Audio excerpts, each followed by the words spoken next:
All right, guys. Yeah, I've got my breakfast sitting here. Cookies for breakfast, that works. Oatmeal raisin and coffee with a pretty little painting. I'm excited. Let's get started on this. Good morning and welcome to Deliberately Creative. I'm Stephanie. This is going to be a fun morning. I'm so excited. Hello, Kathleen and Amy and Johannes. Johannes, I saw you were the first one in. Yay, guys, I really am excited. I am actually going to take a slurp of my coffee. I won't be eating my cookies while I'm talking to you guys, but they're my treat for right after this show is over. We are going to do this fun little illustration of some glass jars with wildflowers, or actually kind of garden flowers. They were originally, let's go ahead and go to this one. They were originally, look at this, a bunch of dried up weeds in glass jars. And sometimes you find things like that inspire you to start a different way, to go a different direction. So I went and sort of reshaped my jars a little bit and gave them pretty, garden type flowers, little, I don't know what kind. These are pansies or Johnny jump ups, something like that. The background is going to be rustic, kind of wood. At first you thought it was a hamburger patty. Oh my goodness, that would be a icky thing to have on my desk. That would not be a happy breakfast. Maybe a sausage patty, but still that would be weird to have it sitting on a napkin. These are some gluten-free oatmeal raisin cookies that I made. They've got white sugar and molasses and eggs and lots of oatmeal and raisins. Yeah, I love me a good oatmeal raisin cookie. Hello, Lise. Yay. Oh, and if anybody's interested, I am going to be contacting all of the winners from the giveaway that I did of the little heart book. So this is the Heart Valentine. I'm going to show you step by step how to draw every one of these in the marathon coming up on Saturday this weekend. So January 16th, 2021. I'm doing a marathon and I'm going to show you step by step how to draw all of these. And then we'll come back and do a painting video. And we'll do step by step watercolor in the 6 cards that we're going to make. So this little booklet is available on Teespring right now, and it is 2 pieces of paper basically. Let's put that brush down. It's 2 pieces of paper that are printed and folded just in quarters, so you can make a cute little book. And it does come with the color cover. All right, so when you print it out, one page has 2 hearts, the cover and the back cover, folded up. And that could be a lovely little card too. You wouldn't even have to print out the second page. Just saying, if you wanted to go quicker. And then if you print out the second page, you have 6 hearts all together. And if you print them on watercolor paper, which is what I did here, these are actual printouts that I printed onto watercolor paper and then painted some. It's fun. That's linked up above in the more information box. I am sending emails to the winners after this show today. So be on the lookout. Pretty high chance of winning. There were only 9 people who left me comments on the quilt video. See, so the winners, okay, I'm going to tell you. The 9 people who left me a comment and told me who they want to give a card to from that package, all 9 people are getting a free download of a free file of that heart book. I'm so excited. My heart was just sort of bursting full. There's no way I could have chosen which one. So all 9 people who left me a written comment telling me who they wanted to have win, or have that they wanted to give the card to. Sorry, I Needed to make sure that I'm recording up above. There we go. So, yeah, fun stuff. Okay, we're going to start on this. We're going to do this lovely kind of rustic background. It has a kind of gray tone to the whole thing, fairly light. I'm just going to wash the entire thing with a gray color. So, over the flowers, over everything. So, I'm going to grab the 1 inch Simply Simmons flat wash brush. Oh my goodness, Miss Gina, you are the busy lady. I'm just getting the whole background wet. I'm going to put... Now, if this is a printout of the original drawing. It's a printout of it because I realized when I put it into the book, I flipped it. So to make it so that I was doing what you have access to, I wanted to use the printout. So it's printed on the Arteza 140-pound expert watercolor paper, and it is printed in draft mode so that the ink doesn't bleed too much. Now, I don't know if you can see it. You probably can't. It's very faint. The ink is bleeding ever so slightly, but that's because I got the whole thing really, really wet. But it's not going to give me any problems really, because we're going to make the background that soft kind of gray blue color. And I need to zoom in just a smidge. I also need to move that reference photo. There we go. And hit the stop. How did you miss that? I don't know, Michelle. Everybody who left me a comment on part of it is that was a really long video, and you had to watch the whole video because the giveaway was announced just during the video, and I didn't write anything down. So it's, like an Easter egg. It was like an Easter egg. All right. I am going to be using the bottom here to put my mixtures on. So that's going to be tricky. Try and keep my hand out of it. So I'm taking Prussian blue and the sepia brown, making kind of a gray. And I need to mix up enough of my color so that I don't have to keep mixing the color. Oh, there we go. Now, it's really, really dark. I'm going to water it down and start putting it in. And look, I'm putting it in a blotchy, rusticy looking way. Watercolor scares you.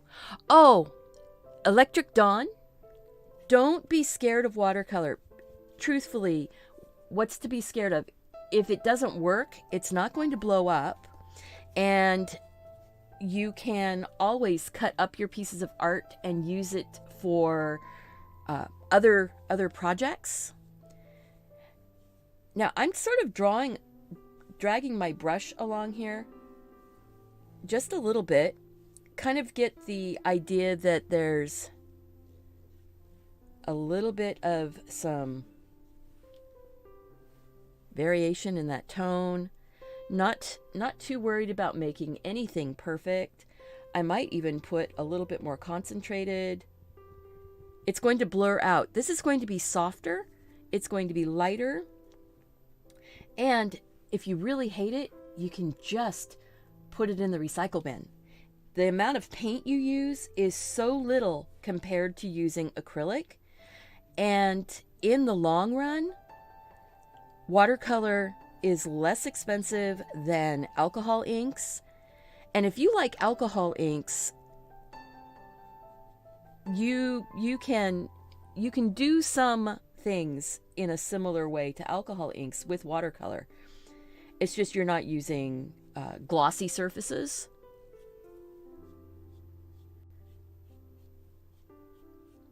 And you're not going to set it on fire. How do I know it won't blow up? Because I've had many, many pieces of paper piled around my house. And unless you're sitting in a situation where sparks of fire can get on it, it's not going to blow up. I'm grabbing a piece of paper towel to find a sort of clean-ish spot. And I'm going to dab right on my flowers and kind of in the middle of my little vases. See, look at that. Boom. Now, this is the Arteza paper. So the paint, it lifts off, but it doesn't lift as well as it does on the bamboo paper. So, just as a by the way, look at that. I'm going to dry it and see what happens. But yeah, I felt that way for a long time with watercolor. I thought, oh, watercolor was scary. It's not, I thought watercolor wasn't friendly. It always, my thing was, oh, it likes to run away from you. It likes to have its own mind. But then it's a matter of, I learned that you can control the amount of water you put in your watercolor. You can control the amount of flow your paint has. And if you leave someplace dry on your paper and paint right up next to it, the watercolor won't go there unless the paper's wet. Good morning, Miss Linda. Welcome. Yeah, do your paper swatch, do your color swatches on the paper that you like to use or that you want to use, so you know how your paper is going to react and how the paint is going to react. I am just drying this. This is a heat tool. So this is the Ranger Heated Craft Tool. It's I bought it in 2017, so it's about 3 years old. And the older ones are better from what I have heard and read in the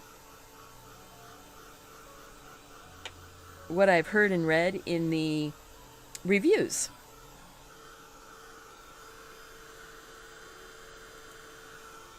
So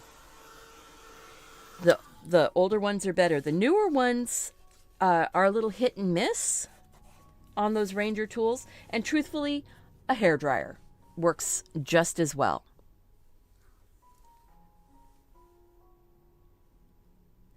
Yeah, it seems that a lot of people says, even if they've never tried watercolor, they say, watercolor is hard. It's not hard. It's not hard. It's just different. Because watercolor makes you think you have to always be thinking about where your lights are, where the light color is.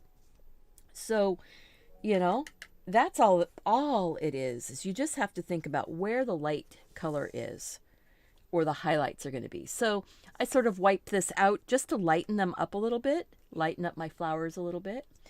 I am making a more concentrated version of that gray that we used.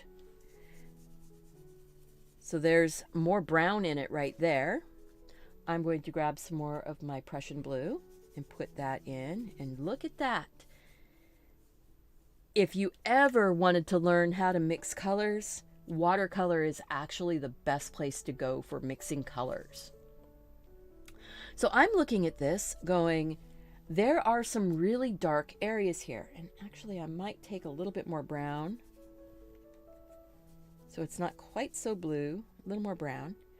There's some really dark spaces underneath of that shelf, but not over those little ropes and the stems and things like that so much. I mean, you can see now I can be more controlled with it. I've got my background in. I can start going in and doing the doodly bits, the little bits that my brush is not too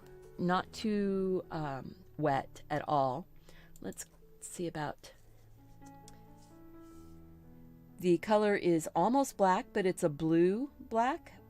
It's a chromatic black, meaning that I didn't pick up any black paint when I did this. except for the black that is mixed in to make Prussian blue. Prussian blue is a mixture of a black or Payne's gray and blue.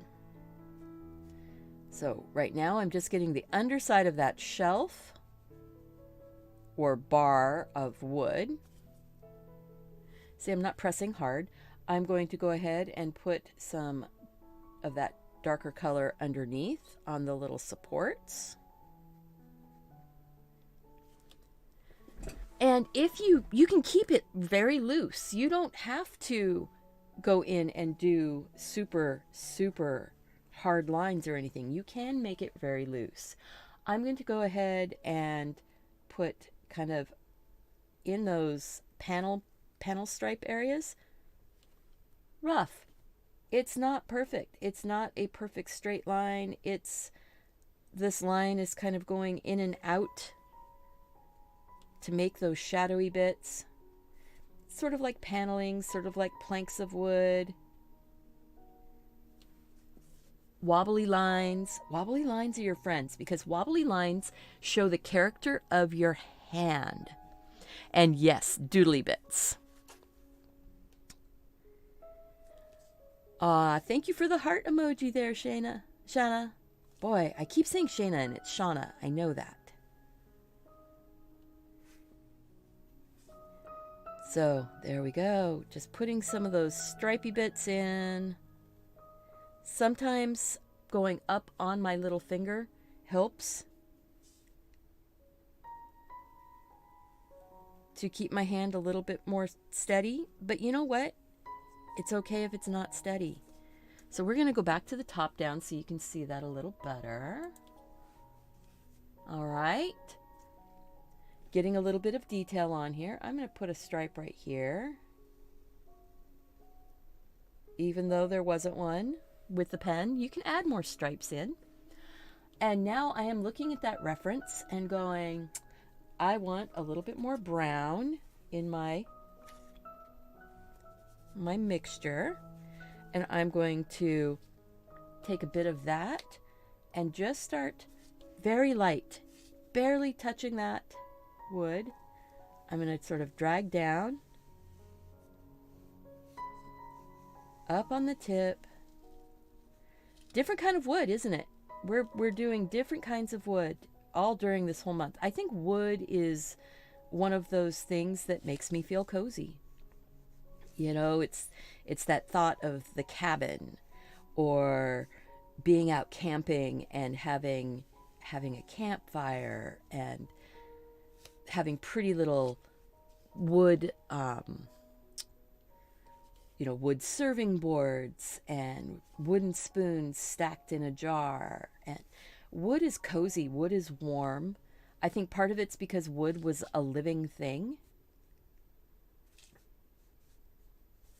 So I'm just putting some detail on that chunk of wood. How's that? I'm going to just work it right up to the flower. And these flowers are kind of imaginary flowers. They're going to be whatever colors we end up doing. I'm not going to be necessarily looking at references for them. I'm going to, this little bit right there underneath of the shelf, I'm going to make that a little darker. We have wood. Let's zoom in on that. Zoom in and focus. So see how that's that plank that's far over to that side. I am looking at this going, I want a bit of texture on this piece of wood that's going across. It's going to be lighter. It's not going to be as dark as the shadow underneath, but it is going to be darker than the background and slightly different color than the background. So we can get some texture, shadow. You can put shadows on there with the same color. We can put shadows for the stems and the ropes. So look at that. Little tiny touches of things. It doesn't have to be something that you thought about for a long, long time. I have not been thinking about this one for a long, long time. I am just sort of winging it here. And that's something else. Remember, I talk about how you build your visual vocabulary by looking at things and looking how shadows lay. And, sometimes light can bounce around. Multiple light sources can happen. Things can get shadows in places where you wouldn't expect it. Things can have sharper shadows or softer shadows depending on how close a light is.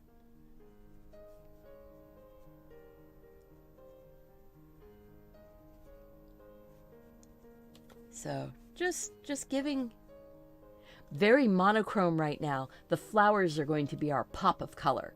So we're working very monochrome. I know it's a shelf, but it looks like a window. Yes, actually, I was kind of thinking that I was going to make this into glass.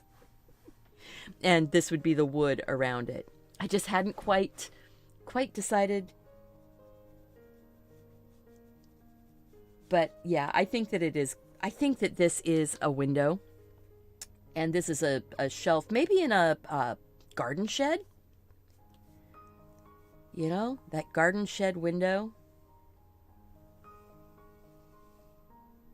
Many people have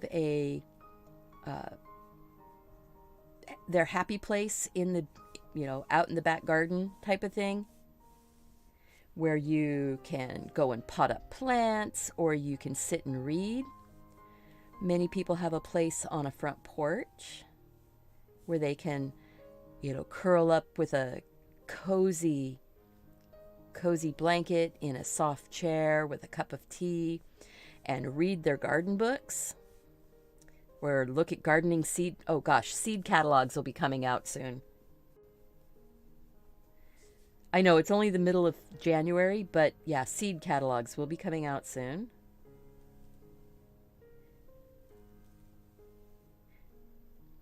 That's always like a little wish book. And I always have these great intentions of growing an amazing garden.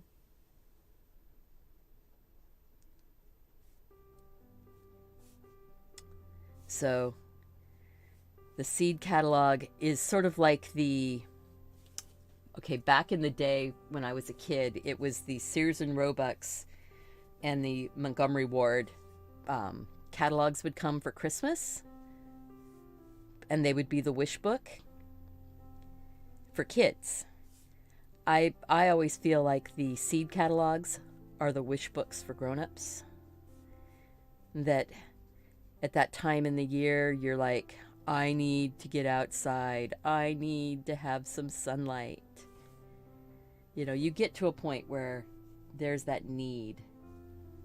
I think I'm actually going to go in and say that these walls are a warmer brown. So the walls around it are going to be a warmer brown plank. And we can do that. I just picked up some whoops, you can't see it because it's under the picture. Some burnt sienna type color. So right there, you can see that burnt sienna type color. Mix a little bit into the darker brown too. So I've got both. I'm going to take this brush and I'm going to sort of drag it down. I'm going to let it bounce along the edges. I'm going to let it, the paper is a little bit warped.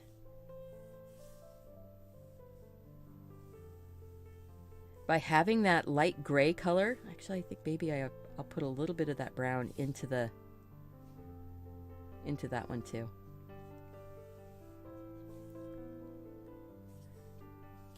All right, so let's zoom out so we can see what that looks like one side to the other side. So we're starting to get some color put in on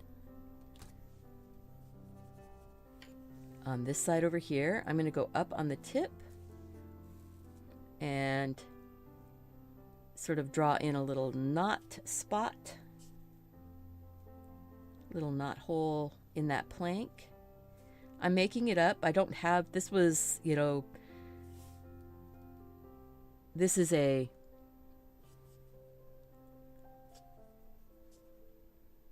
doodle. This is how you can doodle with watercolor. Wood grain is one of the best things for doodling because you put a spot down and you kind of work around it. Oh my gosh, that's looking good. And as I've said before, you see something that's looking good, make sure and say it out loud to yourself. Because in anything, if you do something, make sure and go, oh wow, that's really cool. Tell yourself that you're doing good. Your brain takes information in so many different ways, and when you hear it out loud, you believe it more. So positive self-talk is one of the best things we can do for ourselves, especially when we're creative. This is 5.5 by 8.5, so it's half of a 11 by 8.5 sheet of paper. So it would be, if you took this piece of paper and cut it directly in half, it would be 5.5 by 8.5.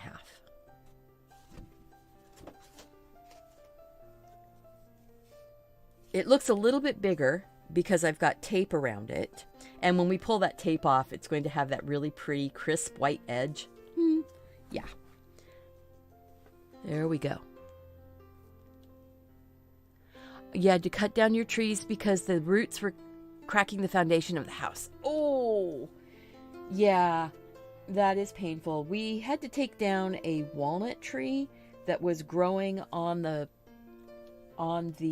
property line, and it was getting way too big for the space between our house and the house next door.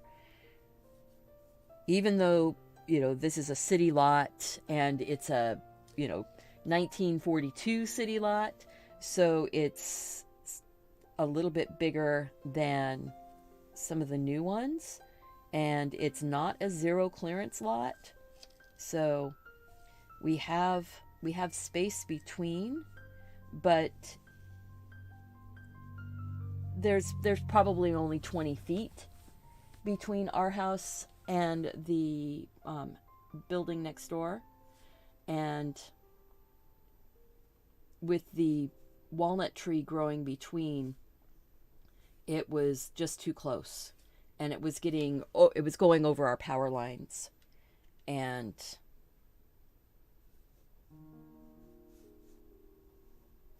yeah, it wasn't good.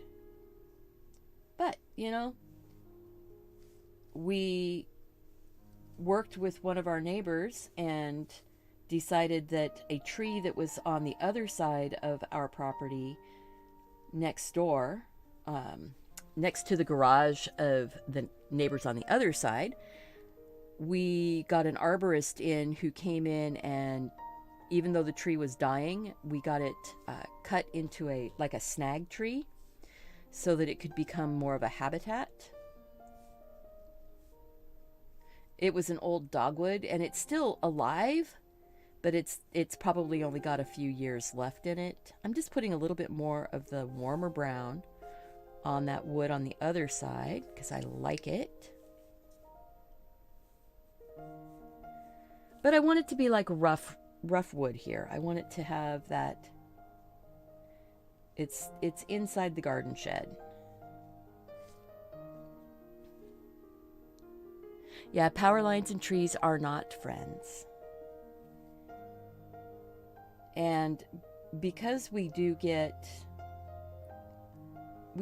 windstorms and things like that here, we get periodically we will have an ice storm, and, you know, branches that are heavy with ice can sometimes snap and break. And since the power line was the power line over our yard, we would be responsible for getting it fixed with the power company. but we would have to pay to have that fixed. If it happened out on the street side, the city fixes it. But because it was on our property, we wanted to make sure that we didn't incur any unnecessary potential issues. I am going to put a knot in that one. So we're doing just this bit of wood, zoom in, and I'm changing the colors up because you know what? You got to change the colors up sometimes. And I want to make that a little bit more in the gray, so I'm just pulling in some gray off of the palette down here. See, I've just worked that brown all the way across all of that gray color. I will come back in and put a knot after I get some of the texture. This paper is not a cotton paper. It is a cellulose paper, and it is not mold made. It is made on a drum. And so it does have a little bit of a texture, but it doesn't feel like a super mechanical texture. This is the Arteza watercolor paper. Oh, and the new Arteza code, I don't have it listed yet in the description, but the new Arteza code is Deliberately Creative 15, and it's good through February 19. So look at that. I'm just making a big, huge sort of knot shape. And then just doodling it up with some lines. The lines are slightly darker than that gray that we put in the background. I want to make sure that I don't have a super highlight right there. There we go. So that's looking really good. So if we're putting this in as a window here around the outside edge of it, coming back, it's going to actually be getting darker. You notice how the planks are different colors? It's a good thing. Planks can be different colors. You don't have to have them be all the same, especially in an old shed where you went and grabbed whatever was the cast off wood. Somebody had, something sitting over there that had wood that isn't being used anymore. So, old fences, or somebody else's little broken down barn.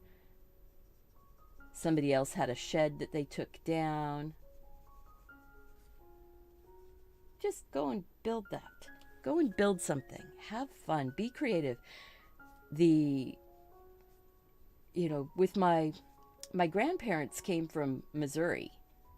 You're going to go, why did she just start talking about her grandparents? Well, my grandparents came from Missouri, and my grandfather was born in 1908. So they're not here anymore. They have both passed on now. But they, grew up during my grandfather grew up, he was 10 years old in the big pandemic of 1918-19. So he was 10 years old when that happened. And they, lived on farms and in small houses in little towns.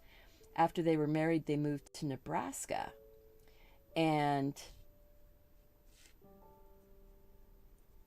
Grandma was, one of 13 kids, and Grandpa was one of 7 kids. And so there was a lot of make do and, make do and mend.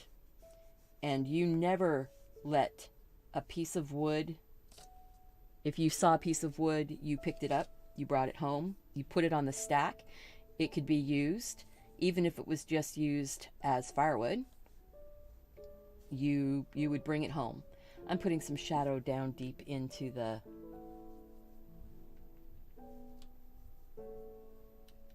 cracks there. those sort of spaces between. And then when I was growing up and my grandfather and grandmother were still around, Grandpa was a sheep shearer for the stockyards. And so they would have things that would end up getting broken or whatever. And he was notorious for bringing stuff home. And he always had the best garden. And there had been an old chicken coop on the property here in town. And they, he made it into a little shop. He built the pump house. This wood actually reminds me a lot of the pump house. They have, there was a little well on the property. I'm just adding more detail and texture to that wood. I can get totally lost in this and just keep going, making more texture, taking color from one, moving it across to another, going maybe a touch more of that sienna color being brought in, make a little bit of that wood grain stand out. So it's interesting how free association, as you're doing some artwork, how your brain will carry you around your family, carry you around your town, around the world. So that's part of your brain being creative. So don't be frustrated by that. Just sort of ride the trip that your brain takes you on. Rough wood. Rough wood. I want to gray this side down just a little bit. It's a little too blue, or a little too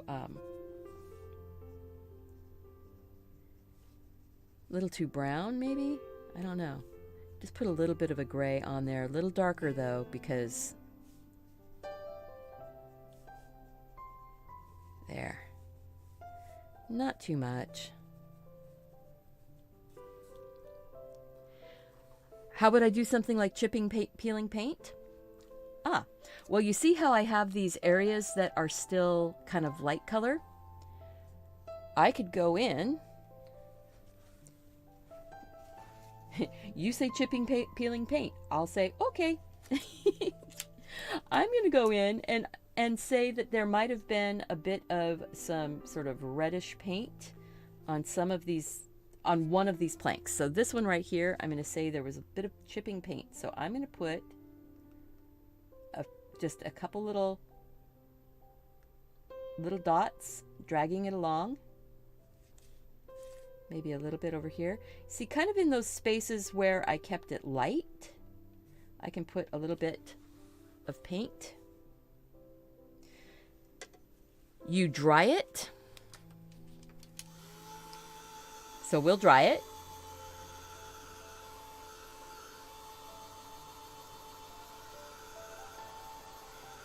See how it's softened up. It's not as bright.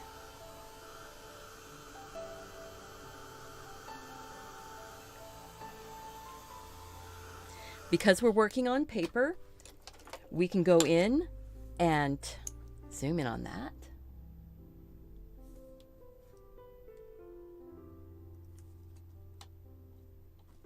You can go in and put a little shadow under some of the edge. If your pen skips and such, don't worry about it. That's all part of the charm. Put a few little shadowy bits.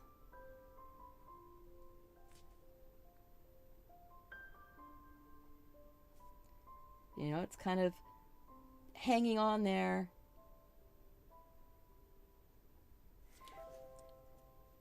And then, because this paper, or this paint pen, there it is, the pen, can move right when it's first put down on watercolor paper, I can soften up my little shadow right around it. Look at that. So it doesn't look like it's outlined. It's just got some shadow.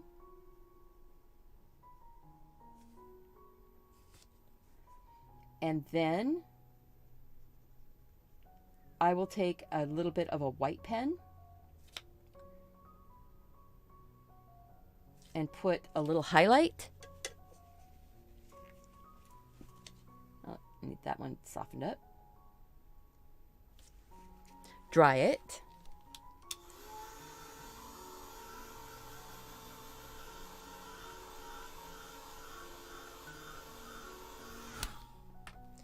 Take a touch of white pen. Now I'm going to soften the white pen also, so don't worry, it's not going to be so bright. There's a little bit of some highlight. The paint kind of catches on those peely bits. The paint kind of catches it up, but I don't want it to be too highlighted, so I'm going to just very lightly touch with a wet brush, soften that up just a smidge.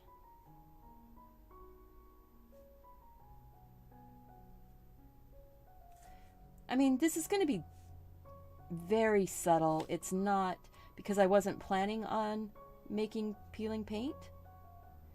But look, you can color that peel with a little bit of the watercolor that's there. You can drag it out just a smidge.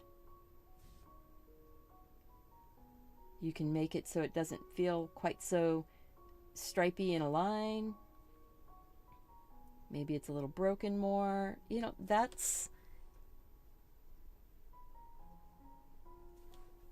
maybe I want just a touch more color. Maybe I want it a little bit of a different color. You know, when paint peels, sometimes you get those areas where it's a little darker and where it's a little lighter because it's faded. So Amy, were you that kid in math class that could get the teacher talking about something else than what they were doing? You know, there was always that one who could get the teacher drawn off onto something else. You know, so that they would forget at the end of class to give the homework assignment. Now I am like, ooh, I want to just keep playing with that color.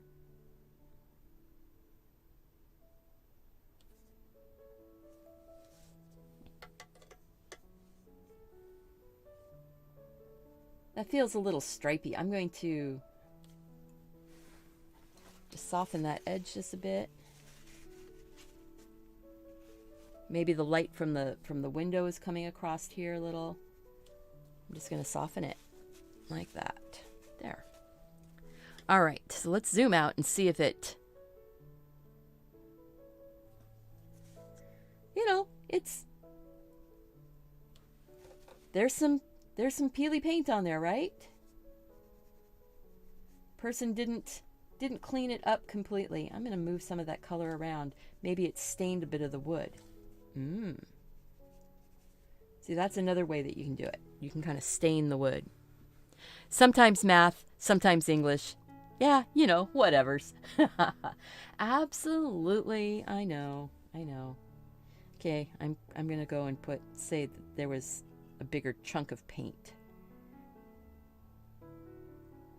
because it's just the way my brain works now.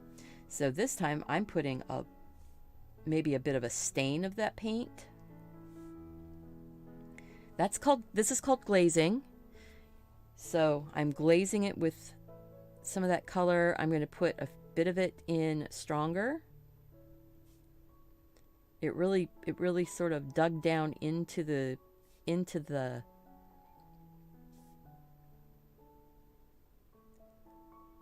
grain. There it is, into the grain of the wood.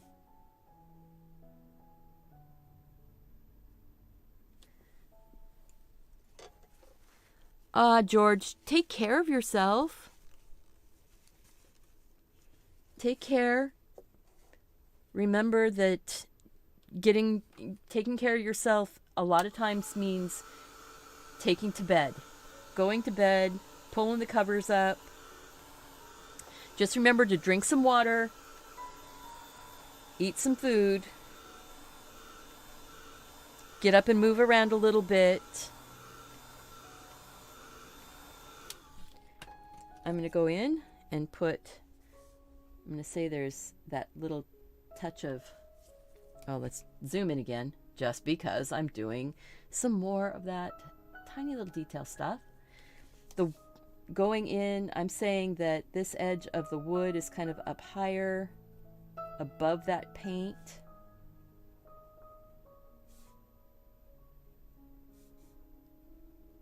It got caught in the grain.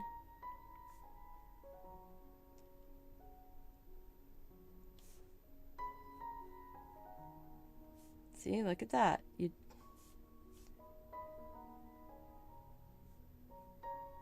You can go in and detail this whole thing with your pen if you wanted to. And many times I will do that. I will go back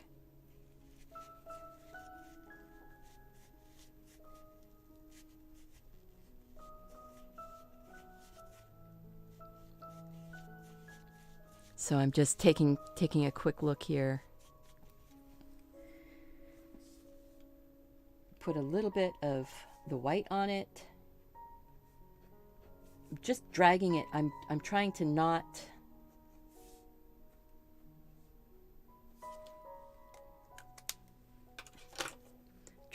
be super specific about it.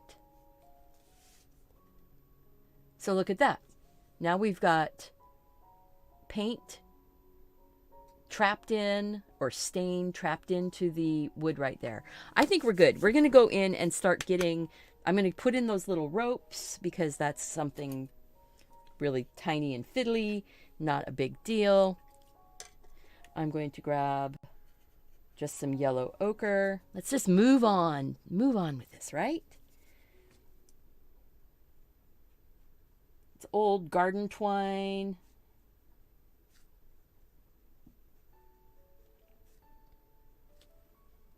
See, look at that. Using my paint a little bit thicker. It's not gouache. This is just watercolor. But if you use it in a higher concentration, the pigments are closer together and they lay down a little more opaquely. Not totally opaque, but a little more opaquely. Yeah. So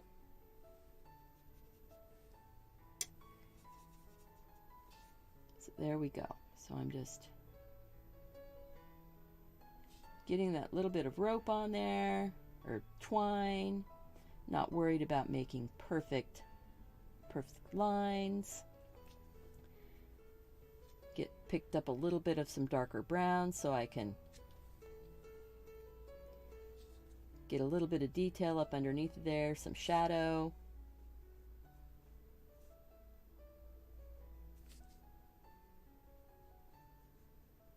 I am just having fun, and I hope you are too. If you're new here, welcome. And I would love to have you click that subscribe button. And tell me a little bit about yourself. Leave me a comment. Let me learn about you. If you're here in the chat, I only see about a third of the chat as it goes by because I'm kind of focusing on the painting. I do try to look up, but I only catch about a third of it. My husband, Mark, is in the background, kind of keeping an eye on chat and things like that. If there's a big question that comes through and I miss it, he usually finds me and lets me know. So now we've got the old twine. I might come back in and put a little bit of some rough texture on that twine, or not. You know, it's okay if I don't. But I probably will put some highlight on it with a little bit of gouache and some color at some point. Let's see. We're going to go and start throwing some colors around on the flowers. Yes, artists focus on their work. At least this artist focuses on her work. Sometimes, sort of. So let's see here. I am actually going to I'm going to get sort of the space around the flower and the flower wet. Ooh, what am I doing? What I'm doing is I am going to put a light version of the colors from the flowers and the leaves. I want to get those onto the glass.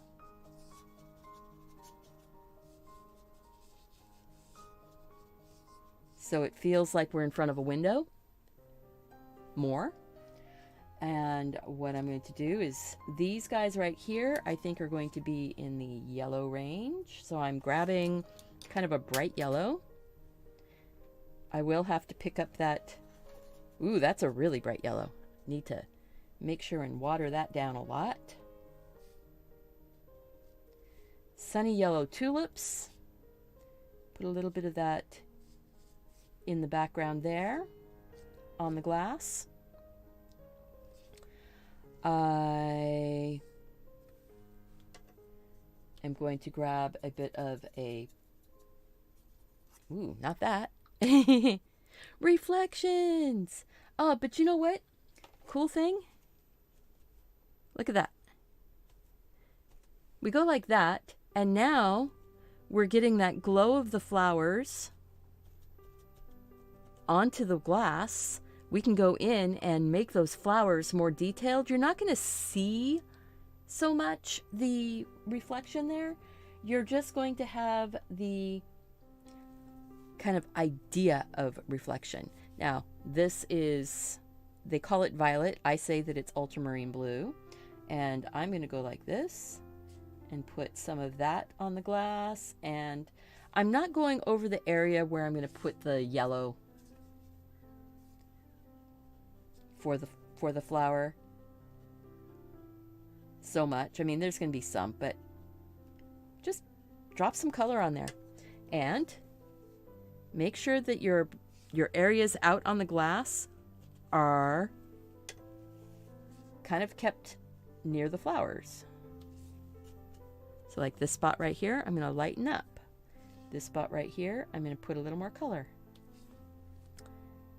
And then blot it.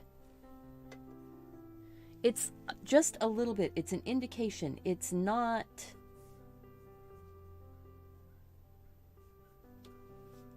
We're not actually painting the flowers yet. We're painting the colors that are around it. I think that I'm going to make this little guy, let's see, what color? Kind of a, I don't really want red. Maybe kind of rust, actually. Rust and orange. So a little bit of that kind of hanging down underneath. Just a bit.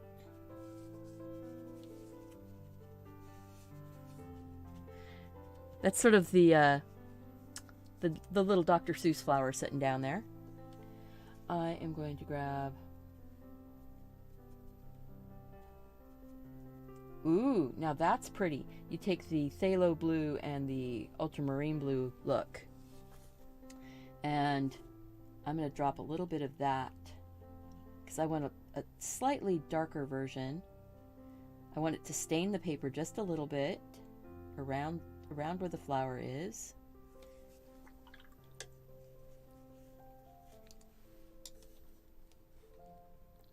She left her computer running.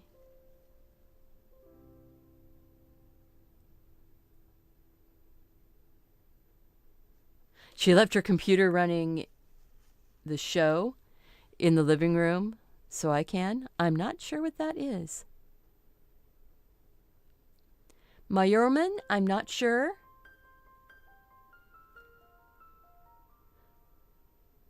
Oh, I left the computer running in the living room. That's Mark. Mark is in as me right now, guys. That, I'm going, why am I coming up? I'm not typing anything. Wah! So yeah, Mark is in there as me right now. So if you see me, that's not me. That's Mark. That's my husband. Now I'm softening that up. Ah, that makes me feel better. Yeah, isn't it great that I love and trust my husband? There we go. I like that. Where to get great this color swatch palette like this? This is available on Amazon. It is a very inexpensive palette of colors. Many people sell it, many different people. As long as it says the 42 colors and it says Superior right here, watercolor, it's the same palette.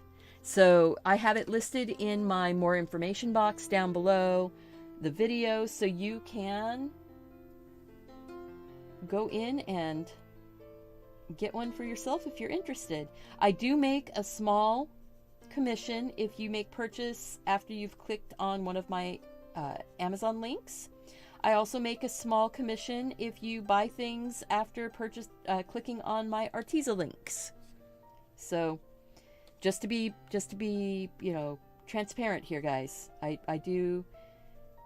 have to have lots of different ways of earning money.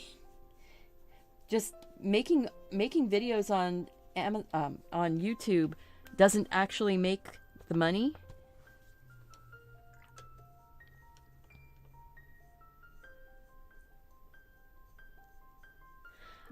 Ah, well, thank you, Donna. My style is very homey, very very cozy. I mean, even my series that I did last Christmas or last December, I did a whole 31 days of paintings in December, and you can see my I'm very cozy and comfy type of painter. I like that style. It's not exactly like folk art. I have a little bit more realism in my art than folk art, but I think what I like to see it as is it's accessible.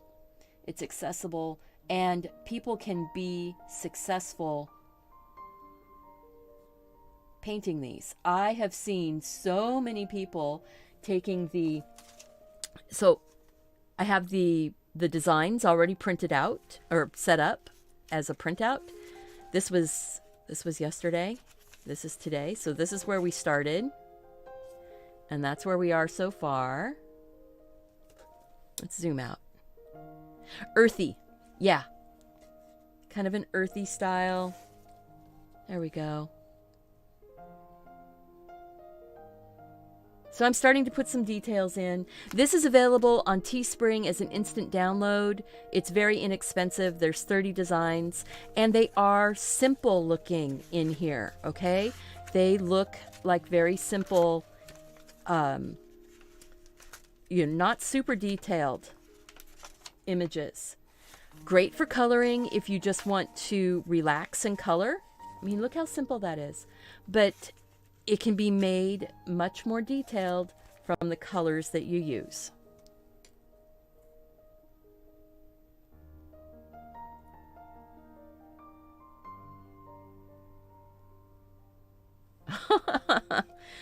It's like, be nice, don't be too rambunctious out there, guys. I am going to take some more of that sort of ultramarine blue. Get a lot of it. And the phthalo blue. Mix those two together. I'm going in and putting some shadows in on my pansies. I'm working around that little bearded space. I'm trying to leave some highlights. So we'll be doing a lot of painting flowers on Saturday. So after we do the drawing lesson, because I'm going to do a drawing lesson for 6 Valentines that are all flower hearts, doodle flower hearts.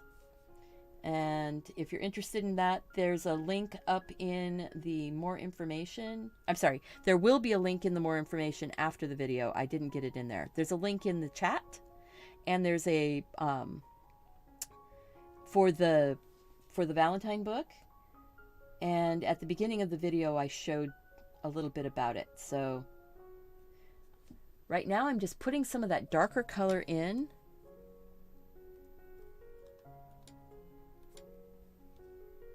That's when Stephanie looks at her painting and curses my name for the peeling paint. Aw.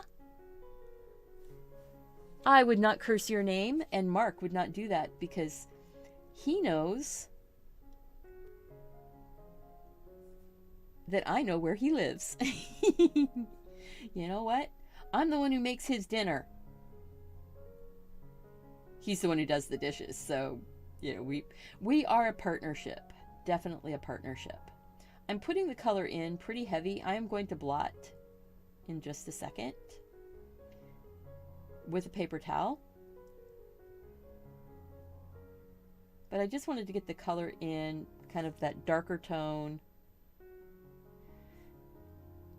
And these are made up, these are basically being colored a lot more like a Johnny Jump Up, that sort of purple violet blue. Little tiny mini pansies. Always so happy looking. Violas? I think they're viola. All right. So now, done with the test and you are back. Welcome back, Shauna. So look at that. I just went like this. Blot, blot, blot. Soften it up. Then I can go in and put a little bit more of the dark where the petals overlap. The paper is still wet. Don't worry about it. Just have fun. Let it flow around if it wants to flow around.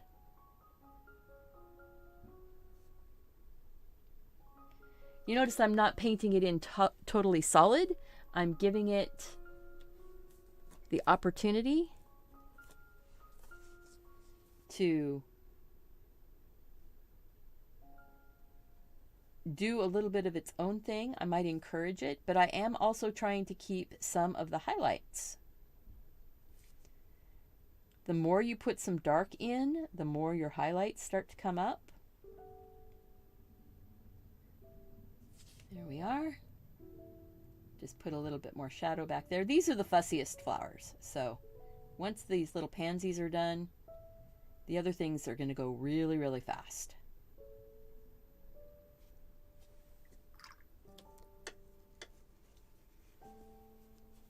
Oh, it's called Coroplast, C-O-R-O-P-L-A-S-T. It's corrugated plastic board. And you can find it, you know, depending on the hardware store, you can find it in the area where they do the sign boards for garage sales or, you know, yard sales. All right, I want a little bit of the magenta. Mix it in.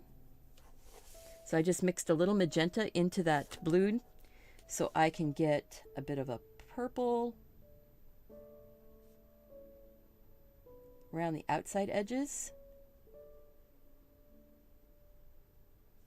And maybe on those back petals that don't have the little beard. I am just having fun, guys. I am playing. I am adding colors just as they make me happy. I am not worried. And that's, I think, also one of the things that we need to give ourselves the opportunity to not get worried and not stress. So have fun with this and just add a little bit of color. Have a little bit of fun. Wipe your brush off and then just touch around the edges and let the color sort of flow just a bit. Move around.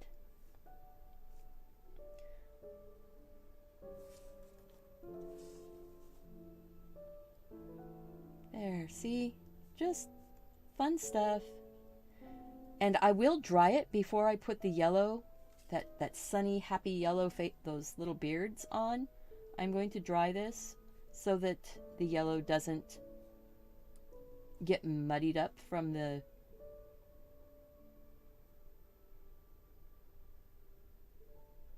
purple. Just adding a little bit of color, just having a little bit of fun. And that, soften it up. Yeah. Sometimes you have to look at it from a little bit of a distance. When you're right on top of something, you don't always see all the details. So I'm going to say that I need a little bit of that darker purpley color right there. Yep, a little bit purpley colored right there. A little bit.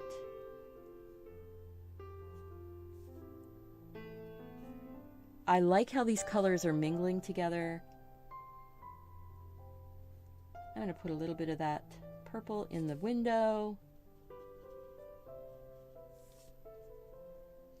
Just saying, maybe there was a little bit of that there. Hello, Kashiki. Welcome. You have a couple different palettes like this and you love them. They're not all the same brand though. Yeah, oh no, they're not. Some of them have different brand names. I'm just saying that this one, if you get the one that's 42 color and says Superior, it is the same brand. That's all I was saying. I am going to dry those and get my nice deep yellow.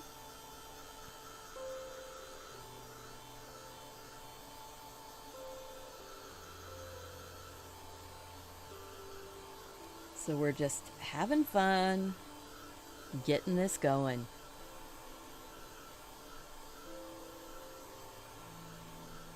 All right. I'm going to grab some of that really deep yellow that's right here. And I'm going to just fill up my brush, get it. Look at that, how pretty. This is going to be really bright. I want it as bright as it will be, right down in the very center. These are happy and sunny little flowers. They've got cute little faces. At least that's what I always see, that I see them as having really cute little faces. I'm not worried about making that totally perfect. I am going to grab a little bit of some red. And then I'm just putting a drop of it in each one, and then I should have grabbed magenta, but I didn't. I grabbed a different red. Oh well, you know what? That's cool. Oh, that's very cool. Now you can just let it be. Or you can go in and kind of encourage those little drops to fan out just a little bit. So just encouraging just a little bit. Let's see if we can see that from the side view, where I'm just putting my brush in and I'm just encouraging it out just a little bit, like that.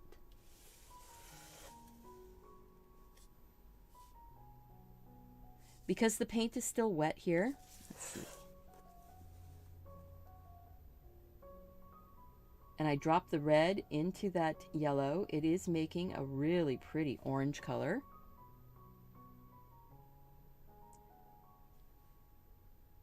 See? Just little tiny touches. Oh, those are looking so pretty.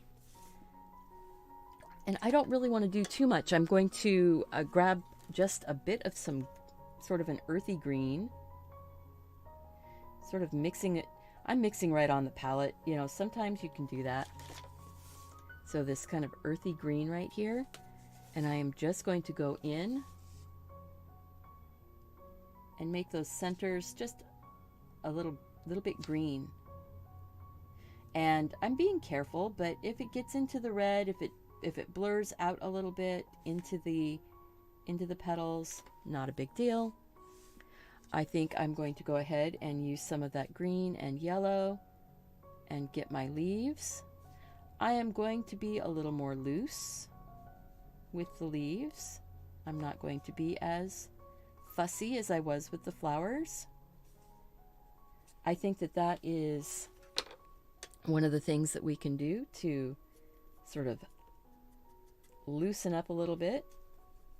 I just mixed up a bigger pile of that sort of earthy green,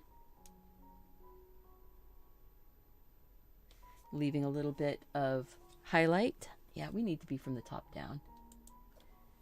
It just feels a little bit dark. Does it feel dark to you guys? I know the side camera is much brighter.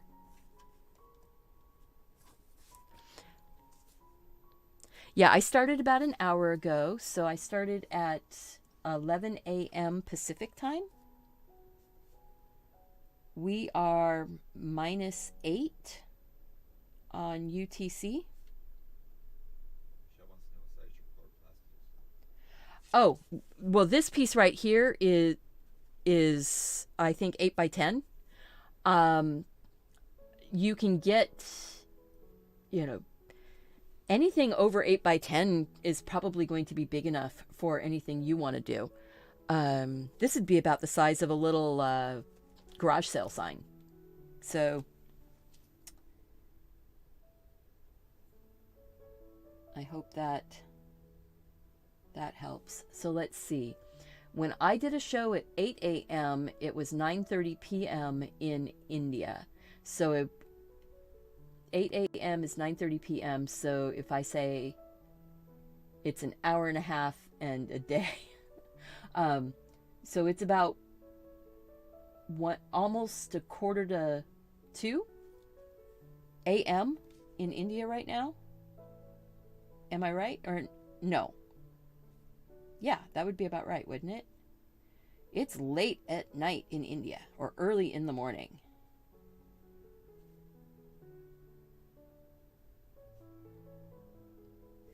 Just going to go ahead and put all of my green.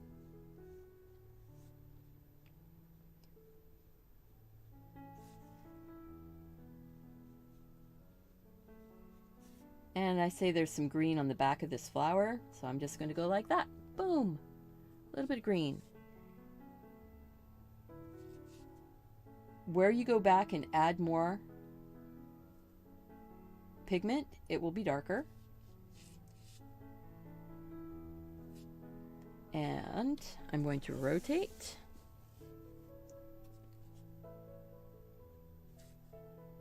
Put a little bit more pigment in a few spots here. And there is the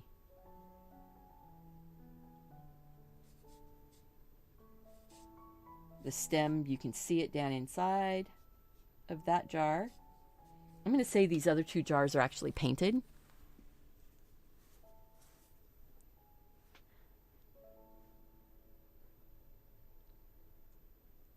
There we go. Uh-oh. Well, Dawn, make sure that you go ahead and restart your browser. It's about 10:10 p.m. in the UK. Yeah. So it's still the same day in the UK. And then these guys get their little stems. I just ran my sleeve right through the paint that I had on my palette. That's the problem when I put the paint on the palette and I rotate.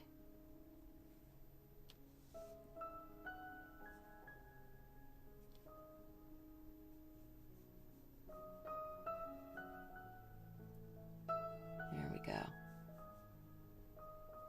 Yeah, the Coroplast board, you can also find it at print shops. Printers will, different types of print shops will use the Coroplast board because you can silk screen on it or print on it, and it becomes it's weatherproof, and it's great for putting out as signs, especially political signs. So go look around and see if anybody's getting rid of some political signs, and then you can just cut it up, and I can cut it with scissors or a craft knife, a box knife. It's just like cutting cardboard. All right, so let's look at that. I want to get my flowers, my yellow flowers here. There might be some red going on to them also. I want them to be happy, but they're pretty much yellow flowers. So we're going to go and grab that yellow and start putting some of that yellow on. And I am sort of working with it as the whole thing is, you know, for the color, I'm working all of the color together at the same time. I am not being really specific, just sort of putting color on, but I just wet down the actual shape of the flower this time. And now I'm going to take a bit of that, maybe that same red that I used earlier, put a little bit of that down here at the base and let it kind of bloom up.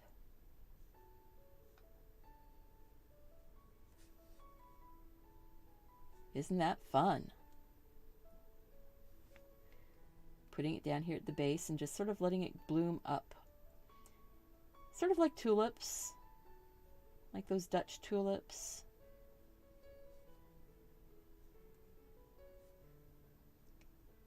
You can encourage it to run a little bit.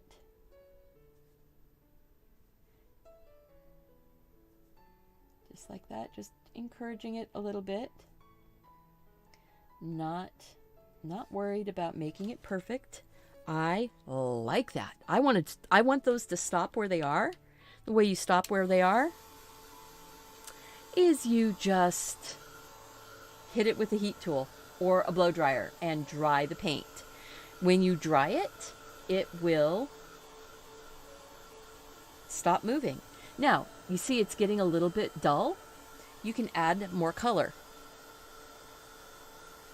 Are there any announcements? The only announcement is Saturday, 9 a.m. Pacific Standard Time. I am doing my mini marathon with the hearts. Doing a mini marathon, drawing, here, it's easier to show you on this. Drawing all 6 of these little Valentine hearts, love hearts that are perfect for sharing with family, friends. They don't have to be just for Valentine's. Anytime you want to show a little bit of love. I have the downloadable is available already. I'm going to show you how to draw all of these actual hearts during the show. The first marathon starts at 9 o'clock. I'm hoping that it's only going to be around 3.5 hours. And then we'll take a break and come back and do the second one where we paint on watercolor paper the flowers. So I will be drawing my flowers on watercolor paper to show you. But these were actually printed on watercolor paper. Because you can do that. The downloadable is available instant. So if you don't want to draw, you can paint. Or you can paint with me by just downloading the actual downloadable. And that is my Creative Hearts mini coloring book. So there you go. Yeah, hey guys, hit that like button. Subscribe to the channel. If you're new here and you haven't hit that like button yet, please do. I'm putting a little bit more of the magenta or red right down here at the base. Now that it's dry, I can do it a little bit more detailed. Let's zoom back in. And Amy, you take care of yourself. Have a good rest. I am just going to have some fun here. So then I'm hoping that the painting of the Valentines is going to go fairly quickly also. Hoping to keep that around 3 and a little bit of hours. A little bit darker down here in the center.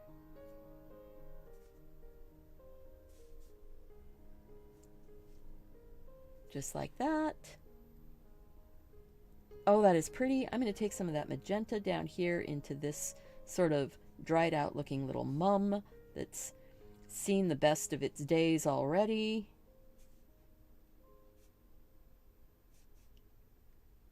It's a little dried out. There's no water in that jar. It's like, whoops, no water in the jar.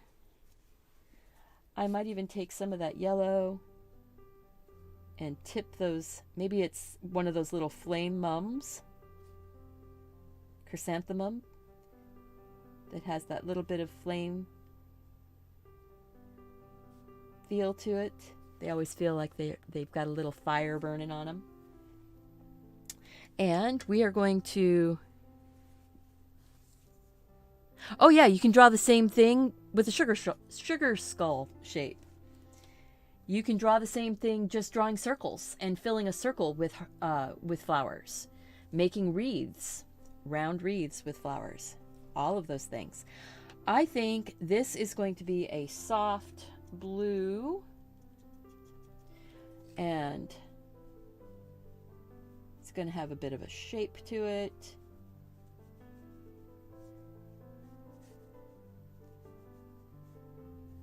And actually the lid is not going to be that same color. The lid, I think, is a metal lid that's screwed in place. Maybe I'll use that on this one.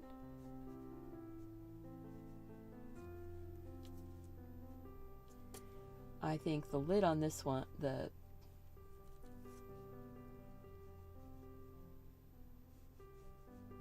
lid there is just going to get sort of a nondescript gray-green kind of color. And put a little bit of that over here. Just putting some color on it, not worried about making a huge statement. These are going to, this one I think is going to have, maybe it's going to be a little bit of an orangey color. Maybe it's going to be more orangey color. Oh, there.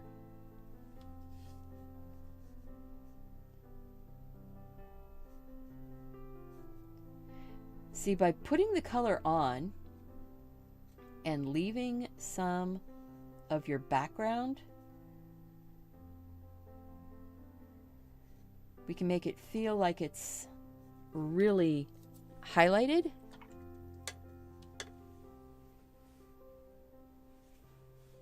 You know how that mum feels. Yeah. And then, look at that. Blot. Now we've got some of those sort of sharper shadows and highlight. I can take a little bit more of that orangey tone now. And I can go over it in a few spots. Around the edges. Glaze. This little jar is like a little orange glass jar. I like that. And maybe a little touch of it up here in the cap. Don't worry if you go outside your lines. Have fun.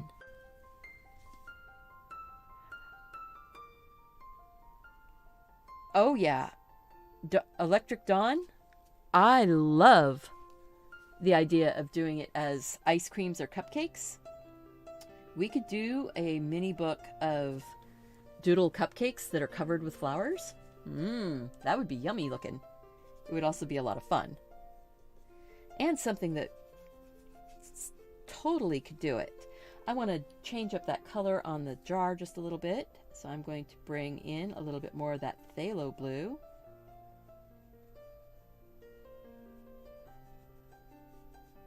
I like that better.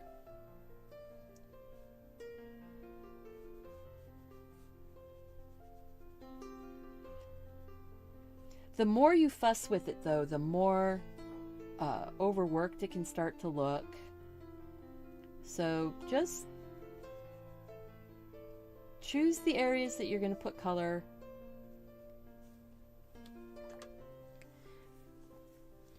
And this one, I'm going to say, is more in the yellow ochre kind of tones. It's kind of a golden glass.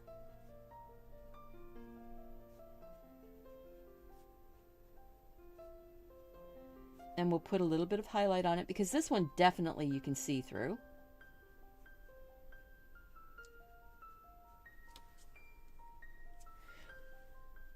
But just because you can see through it doesn't mean that you don't have heavier areas of color.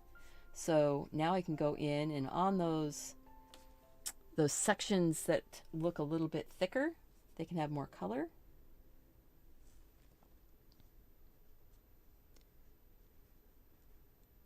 Oh, I love the brainstorming. I love the brainstorming here. Ice creams, cupcakes. Yep, yep. Thank you. See, that's one of the things about doing a video like this is that you can brainstorm as a community. And that way you guys have some of the, some of the, what do I want to say? You guys have, well, you have influence. You guys do have influence. Even if you in the chat like this, you guys are definitely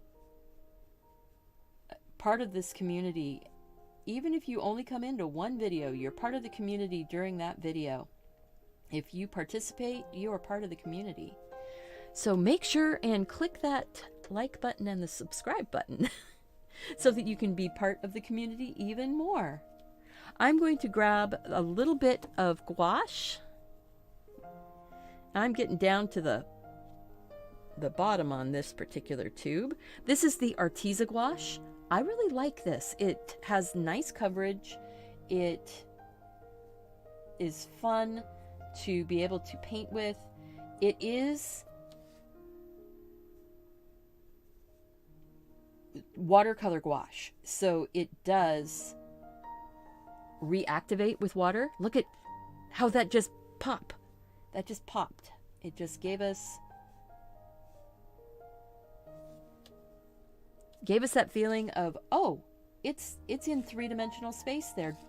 It just lifts it up. That little bit of gouache. You can do the exact same thing though with a touch of white acrylic paint. Your see how I'm making it look like those are it's actual glass just by putting a sheer layer. You can do the same thing with watered down acrylic paint or craft acrylic, just your craft store acrylic, and water it down. Since we're working on paper, it's not going to flake off. You can also do it with a with the white pen. You can go in with the Uniball Signo pen. This ink does blur out when you get it wet. So when you first put it down, you can take a damp brush and use it almost like gouache. So I'm just putting a little bit of highlight here.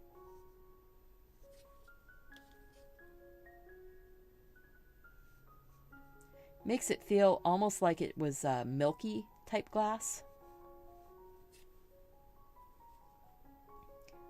Those colored milk glass type of things.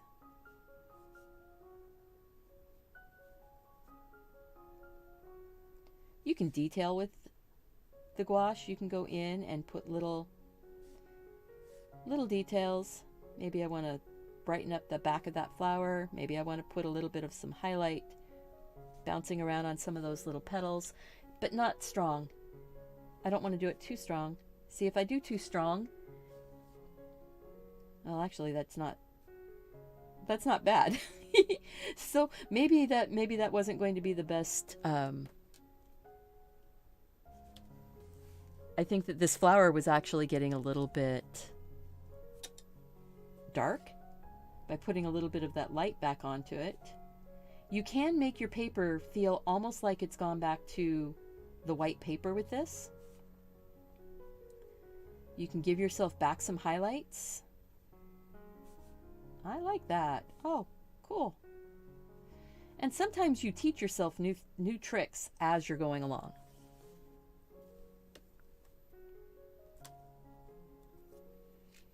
Teach yourself new tricks. I'm going to actually put a little bit of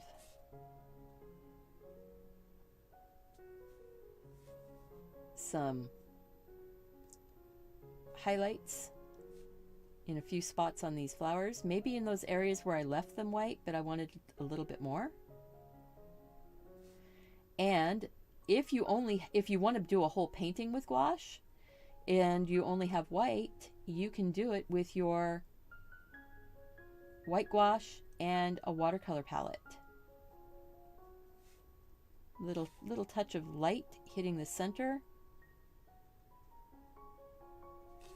I think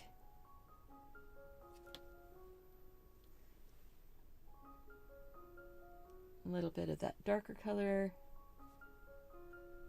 I still had white on my brush. There we go.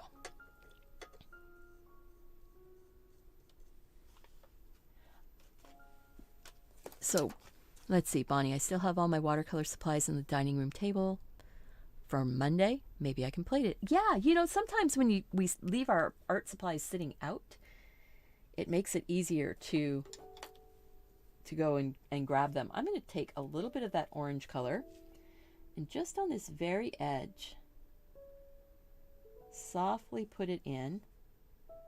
I just want a little bit more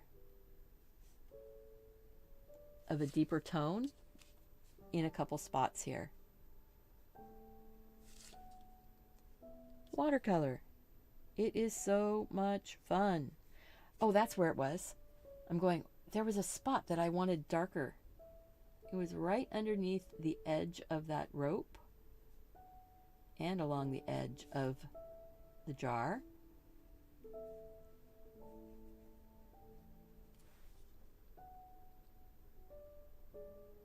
Yep, and so I need a little bit of that darker blue.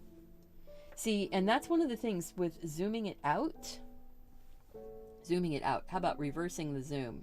Going out to a wider view. You can see where some of your, like a little bit more contrast.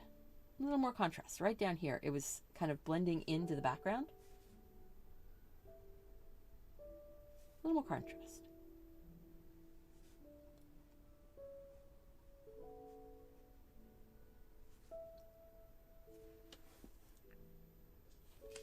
Oh, I like that. Just a little bit. See how you can do this sort of push and pull. You can go back and forth. I like this. I'm going to sign it and then pull the tape off.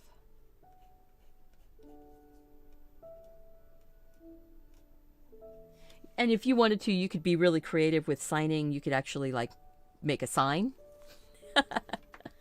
I am going to turn off the little reference and we are going to pull the tape off.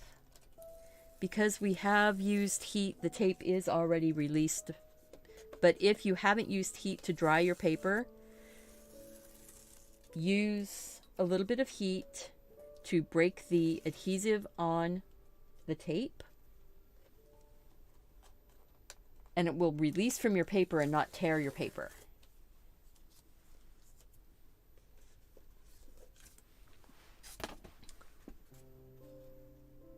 Whoa. Oh, that turned out so pretty.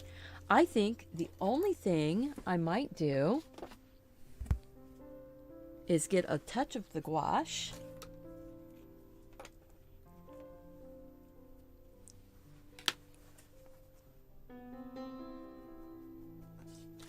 I want to put just a little bit of some streaks of the sheer gouache on the glass. just to give it the feeling of, there's some highlights.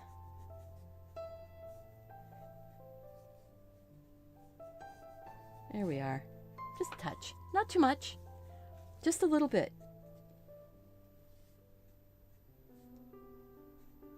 If you get going too much, you'll end up with it feeling like it's outside and getting windblown.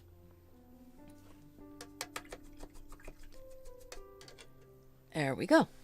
I need to draw my brush. And I want to thank you guys and remind you that if you like this image, here is what it looked like before we started painting. So this is the before, and that's the after. Pretty cool? You excited? I'm excited. I love that we can do these kinds of things, that we have the opportunity to meet up, and yes, and it is with all my love. Don't forget, we've got the mini marathon coming up on Saturday of 6 designs. Step by step, this booklet can be popped into an envelope and mailed to your friends.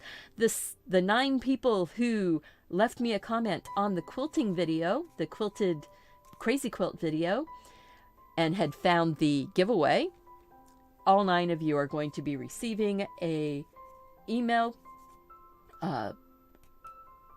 Actually, you'll be receiving a comment for you to email me if I don't already have your email address. There we go. But this is available on Teespring, the instant download, and you can print it on watercolor paper and paint. Or color. These are awesome for Valentine's Day. You can also paint them, pop a stamp on it, and mail them. So use a little acrylic paint, paint on them, or acrylic gouache, paint on them, and mail them off to your friends. And they are the right size for a postcard. So fun stuff. And all of the designs from this lovely book, we're doing videos all month long. So all month long, this was actually the 14th video this month that we've done from the book. So stick around, more videos coming, lots of fun. And remember, go out and do something creative, take care of yourself so you can take care of those around you. I want to see you back here again really soon. Bye-bye.